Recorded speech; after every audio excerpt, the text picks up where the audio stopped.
Well, here we are at the Women's Power Hour show, and joining me today is Hala Sabbah, who is the founder of Healthy Feminist. She is also a coach and consultant. Hala, thank you so much for joining us today. Thank you for having me. Oh, fantastic. I am so looking forward to hearing about your journey and finding out more about the Healthy Feminist, what that actually means, and just have a little bit of a deep dive into the work that you do, because I know it is really meaningful and much needed work.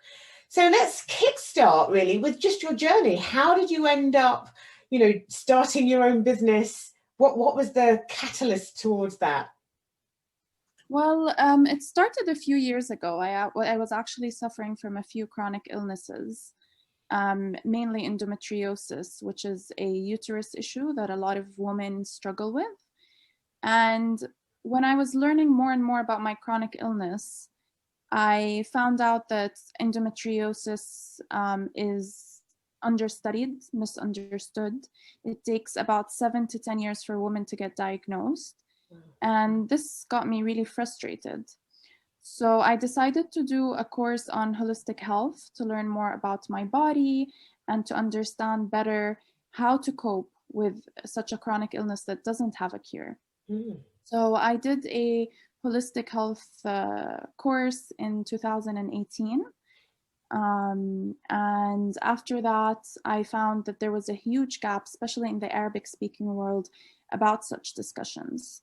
So after I finished my course, I decided to start a business that initially started with health coaching, but over time developed into much more. Wow, amazing. So you said 7 to 10 years before a woman is diagnosed. Why is it taking so long? Well, women's health in general is underfunded and under-researched. It tends to be the pattern in healthcare and in research in healthcare. So not just endometriosis, but also polycystic ovaries, PCOS, breast cancer, all these kinds of illnesses are not given the amount of attention, research, and funding that they need. So this is obviously goes back to a system issue, like a patriarchal system issue, where women's health is not as important as men's health. Even when you look at simple things like painkillers, they're usually tested on men, and usually white men, and not really tested as much on women. So this again goes back to patriarchy, to funding, to research. And recently endometriosis started to gain more and more attention, more and more momentum, and people are talking more and more about it. So I do encourage any young girls or women who have a lot of excruciating period pain to go get it checked out, because it's so normalized that we think period pain that doesn't allow you to be functional and you spend the whole day in bed is normalized, but it's not normal. No one should struggle that much. So yeah. Yeah, and that's so true, I think, throughout women's health, because even things with perimenopause and menopause, again, until very recently, not really talked about. It's just like, it's just something women have to go through, go figure. No real emphasis on helping women go through those periods, which can be incredibly debilitating, and painful and emotional and all of those things, and never really considered. So like you, I think the more we have these conversations, then the better it can be. But we have to just have these conversations and bring it to the forefront and get people talking. Yes, I totally agree. Right, okay, well, Helen, we're going to have a little break, and then we're going to come back and I'm going to find out a little bit more about Healthy Feminist. Want to know what that means?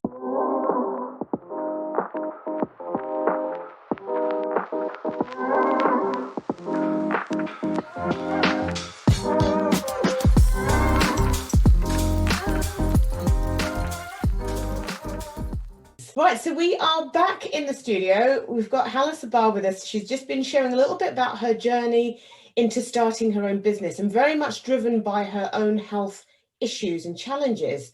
Some really interesting information shared there. And of course, now you have this company, Hala, Healthy Feminist. What exactly does that mean? I get this question a lot. I think so. I identify as an intersectional feminist. So for me, feminism is not just about equity for women, but it's about equity for people with disabilities, equity for Palestinians, equity for our brothers and sisters in Latin America. So it's much more than just feminism. It's intersectional feminism. And over the years, being an activist and working as a feminist, I started to realize that mental health is crucial because a lot of our work ends up in extreme burnout, which really prevents us from tapping into our creativity and developing our work and organizing movements and mobilizing. So for me, being a feminist and feminism, health cannot be divorced from that. So it is so important that we maintain our mental health, our physical health, support each other, and as you said, have conversations, learn more and more about women's bodies and our struggles. So this is why I called it Healthy Feminist, because I believe that feminism needs to be healthy in order to be sustained. Yeah, wonderful. It needs to be healthy both in terms of the conversations we have, but in ourselves, which speaks beautifully into self-care, the thing that I am so passionate about, because you're quite right. If we don't look after our health, we don't have the power, the clarity of mind to go and do the amazing things that we can to make the changes happen. Exactly. Yeah. Have you seen where perhaps somebody has had that kind of passion for a cause, but not looked after their well-being and therefore has burnt out? Yeah, this is a very common case in the world of activism and development. We tend to see people who work on different causes, from protesting to posting on social media to lobbying to talking to politicians, and these kind of conversations and this kind of work can be really, really draining. So yeah, it's actually very common, and this is why I created Healthy Feminist, because I think it is so important to have the people in the forefront, the activists, Indigenous people, Black people, people of color should have a great community that provides them with mental health support, with healing spaces. And also there's a great organization in London called Healing Justice for London, Okay. who I've partnered with recently, and they do very similar kind of work. Fantastic. And there is some real power in collaborating, right? Partnering up. Of course. I mean, it is so important to work together, not against each other, because at the end of the day, we all have the same objective. Indeed, indeed. Loving that. That so speaks into me, because I do believe that when we come together, we have more power, we have more sustainability, we have a bigger voice and a bigger platform. So I'm loving what you're saying. That's so fantastic, Hala. Okay, let's just have another little break, and then we're going to come back and we're going to talk a little bit more about how you kind of bring diversity and inclusion into the work that you do.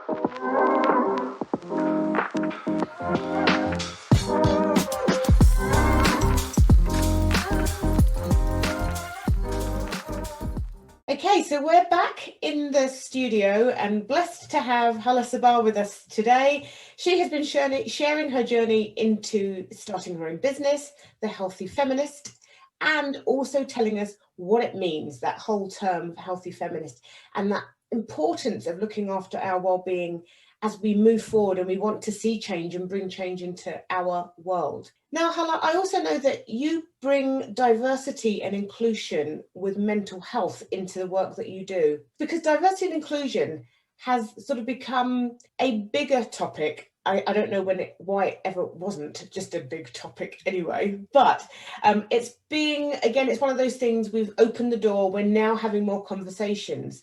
How does diversity and inclusion impact the well-being of people when they are excluded? Good question. And I think, again, this comes back to intersectionality, right? We cannot talk about mental health without talking about diversity and inclusion, and we cannot talk about diversity and inclusion without talking about mental health. And I think poor mental health in Black people, Indigenous people, and people of color is part of the systemic oppression of systems like patriarchy and capitalism, and in the case of Palestine, occupation. Psychological warfare is real. So I think even in places with no occupation, even in Europe, in North America, and all over the world, people who face more barriers of oppression are naturally the people who suffer with more poor mental health. So if you're a person of color, if you have a disability, this will not affect you once. This will affect you every single day. Every single day. And I don't like to use the word microaggressions because these are just aggressions. You're facing aggressions on a daily basis because of your identity, because of who you are, because of a disability, or because of your sexual identity, then this will affect your mental health because you are fighting and resisting on a daily basis. So whenever I talk to people about mental health is not the same for everyone. Depending on your privilege and depending on the barriers of oppression that you face, that will affect your mental health in different ways. And that is why it is important from an equity point of view to provide more mental health support for Indigenous people, Black people, people of color, and any people who face any forms of oppression. And it's really frustrating, actually, isn't it? Because here we are in 2021 and having to have these conversations. I mean, I'm 55. I'm just like, really, are we having to have these conversations? Have we not got to a page yet where we just understand human beings are human beings, treat them with compassion and kindness, and they flourish and grow? How difficult do we have to make it? And that makes me think about, so as you're talking, and obviously I know that you go and you work in companies and with companies, what's the role of employers in looking after their employees, thinking about diversity, inclusion, thinking about mental health? What role should they be playing? It's an extremely crucial role. As an employer, you have the responsibility and the power to make sure that your employees feel comfortable, included, feel like they work in a safe space, feel like they can take a day off because of their mental health without feeling the fear to justify why they need some time off. And this is more and more obvious when we have just gone through a pandemic and people went through lockdowns and loved ones have died because of COVID. So I think, back to the point that you made earlier, is why are we having conversations on diversity and inclusion and why are we talking about mental health? I think movements like Me Too and Black Lives Matter were very crucial, but also the pandemic brought these topics up to the surface because these things cannot be ignored anymore. And that's the thing, isn't it? It's one of those difficult conversations when we mention the pandemic, because I know how devastating it has been and still is for many people. And yet having to also accept that because of it, we also have been able to have bigger and more meaningful conversations around lots of other things that affect so many people. Yeah. I mean, in every catastrophe, there's a silver lining, and it is our job to take what we can learn from this experience and move forward with it. Yeah. And as you said, there's still many people suffering. I mean, in Europe and North America, things are slightly starting to get better, but also these very same countries are overcharging the global south and are making people's lives hell just because of money and profit and greed. So even though we are starting to move forward in some conversations, we're still quite behind in many others. So I guess the goal is just to keep the foot on the pedal now. And I think that for me is that we haven't got time and space for complacency. We have to keep our feet on the pedals and keep driving these things forward. Exactly, with good mental health. Absolutely. Always with good mental health. 100%. Okay, when we come back, I'm just going to ask you a little bit more around self-care and see where we go from there.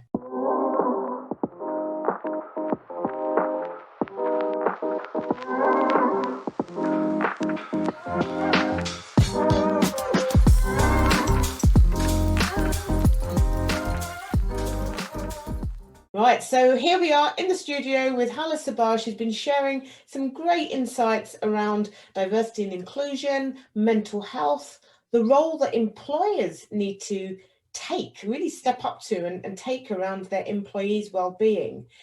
And I know, Hala, that self-care, you understand fully around self-care. This is something that you have been implementing for yourself on your road to recovery.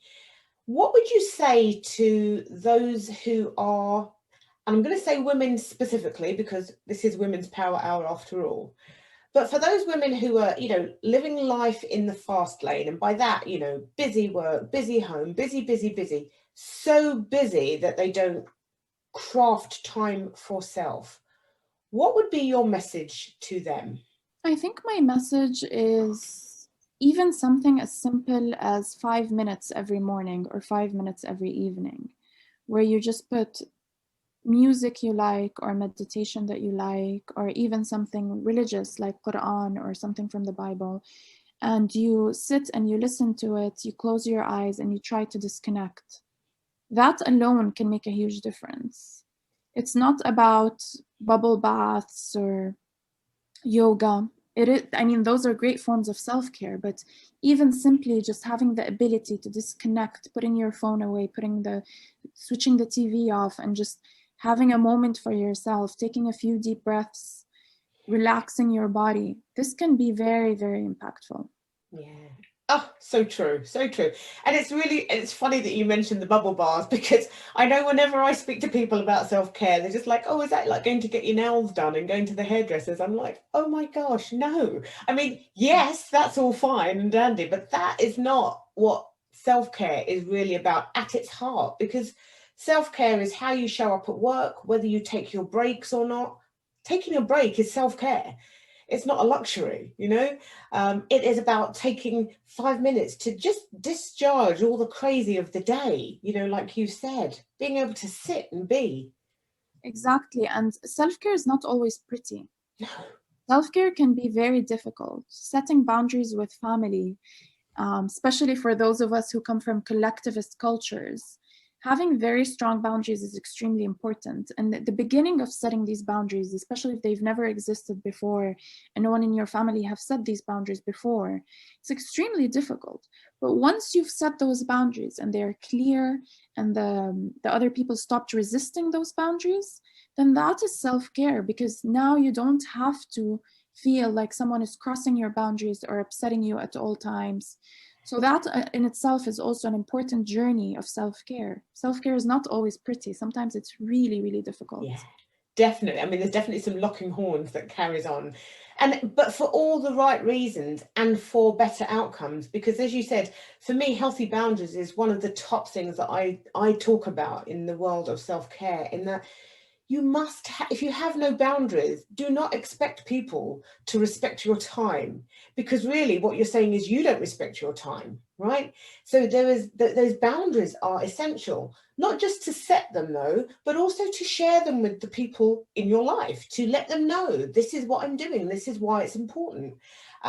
Because once they know, when you start saying no to things and you start pushing back, they'll start to realize, oh, okay, I see what's going on here, and I'm just going past that boundary. And even if I don't like it, even if it feels uncomfortable for me, it's okay, and perhaps also role modeling that. And this is, I think, is something important, role modeling that to your children. If you have children, we want to set these kind of better ways of being as something that we do, so that they too will do them. Exactly. It's breaking cycles, right? Yeah. And our parents have broken cycles, our grandparents have broken cycles. So it is our turn to also break cycles to make our children's lives easier, for sure. Yeah. Wonderful. Excellent. Oh, well, Hala, I have so enjoyed speaking with you. It's got my head is buzzing with with good things, but in a very positive way. I kind of love these conversations. I think it's so important that people really start getting to grips with their overall well-being, the physical, the mental, the emotional, all of these things, which are all interconnected. And so with that, what I'd love for you to do is just share with the listeners a little bit more about where they can find you, how they can find your work, and perhaps tap into what you do. Thank you. Thank you so much. So my website is healthyfeminist.com. It's available both in English and in Arabic. Workshops and sessions are provided in both languages. I am extremely active on Instagram, so my page is Healthy Feminist on Instagram. So feel free to follow and check out the updates and the news that I post. So thank you. Wonderful. Hala, thank you so much for your time, your energy, your information, and for just openly sharing and really encouraging us to start having bigger, more meaningful conversations. Thank you so much. Thank you for having me. The pleasure is all mine. Wonderful. Thank you.